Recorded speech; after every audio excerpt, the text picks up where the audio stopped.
Hello friends, welcome to இது என் சமையல். இன்றைக்கி பார்த்தீங்கன்னா எங்கள் வீட்டு வெளிப்பக்கத்தில் உள்ள செடியெல்லாம் நான் காமிக்கிறேன் உங்களுக்கு. இதில் மேலே பார்த்தீங்கன்னா முல்லைக்கொடியை மேலே விட்டுருக்கேன். மொட்டை மாடியில் பூத்து குலுங்குது. ஒரு நாளைக்கு எப்படியாவது 2 முழம் கிடச்சிருங்க. அதுக்கப்புறம் பார்த்தீங்கன்னா இது ஒரு செடி பர்பிள் கலரில் பூக்கும். இது பேர் என்ன பேருன்னு எனக்கு தெரில. எங்கேயோ ஒரு இடத்துல வந்து விதை கிடச்சிது. என் பொண்ணு டியூஷன் வச்சுருந்த இடத்துல அந்த விதையை எடுத்துகிட்டு வந்து போட்டேன். மொத்தமாக வளர்ந்துட்டு எவ்வளோ செடி இருக்குது பாருங்க. காடு மாதிரி நிற்கிதான். ஆனால் நல்லா பர்பிள் கலரில் நீளமாக பூக்கும். அது பேர் எனக்கு ஞாபகம் இல்லைங்கிறத விட தெரியாது.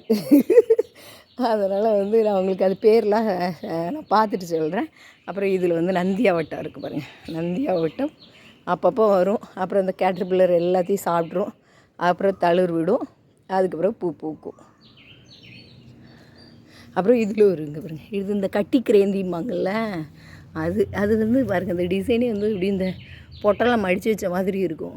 எல்லாமே இதழ் மாதிரி இருக்கும்ல. இது அப்படி மடங்கி ஒவ்வொன்றும் ஒவ்வொரு பூ மாதிரி இருக்கும் பாருங்கள். சின்ன பூ மாதிரி இருக்கா, அப்படி சேர்ந்து மொத்தமாக அப்படி இருக்கும். இது அந்த பக்கத்து வீட்டில் வச்சுருந்தாங்க. அதில் காஞ்ச விதை ஒன்று கிடந்தது. அதை எடுத்து போட்டேன். அது முளைச்சிட்டு இதுவும் பண்ண பாருங்கள். விதை இப்போ காஞ்சி போய் நிற்கிது. அதை எடுத்து பத்திரப்படுத்தணும். அப்புறம் இது உள்ளே வந்து ஒரு பிங்க் கலர் செம்பருத்தி, ஒரு ஒயிட் கலர் செம்பருத்தி இருக்குது. இது வந்து எலுமிச்சஞ்செடி. இது வந்து உள்ளே எலுமிச்சங்காயெலாம் கிடக்கு பாருங்க. இங்கே உள்ளே கிடக்கும்.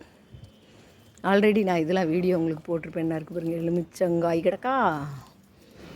அப்புறம் இது வந்து 2 மாதுளை செடி இருக்குது. இதில் ஒரு மாதுளை எடுக்கணும். ஏன்னா அந்த செம்பருத்தியை வளரையே விட மாட்டேங்குது.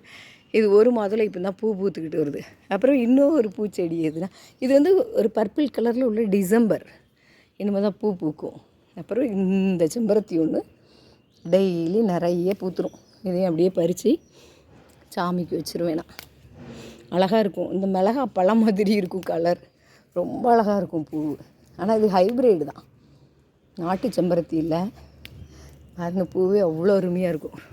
ஓரளவு ஒரு நாளைக்கு ஒரு 7-8 கிடைக்கும். அப்படியே சாமிக்கு கொண்டு வச்சுருது.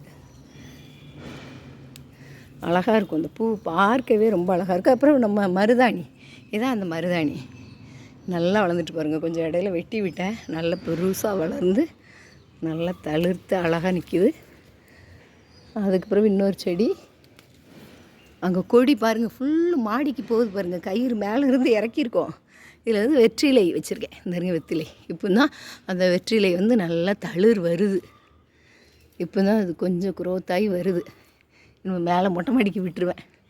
இவ்வளோ தான் எங்கள் வீட்டில் வந்து முன்னாடி முன் வாசலில் செடி இருக்குது.